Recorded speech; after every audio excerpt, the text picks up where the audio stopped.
the lifestyle check amid investigation. Can you tell us more about this? Sino ho ang saklaw nitong lifestyle check na ito? Unang-una po, hindi po natin makakaila na mayroong mga DPWH officials na sinasabing involved at malamang ay magsimula sila doon. So far, ang nababanggit na ho ng Pangulo, mga kontrata, mga contractors, of course, officers or officials of the Department of Public Works and Highways. Pero wala pa ho siya napapangalanan na politiko.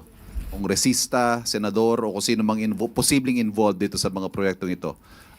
Is the President getting there? Mangyayari po Yes, kaya to? definitely. Sinabi naman din po ng Pangulo na hindi ito titigilan at tatapusin niya to bago siya matapos ang termino. Panghuli po, nabanggit ng Pangulo mismo sa kanyang bibig nang galing, I am getting very angry with what I'm discovering about all these flood control projects.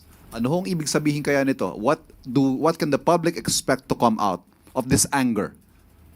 Magdidemanda po talaga sa sampa ng kaso ang dapat masampa ng kaso.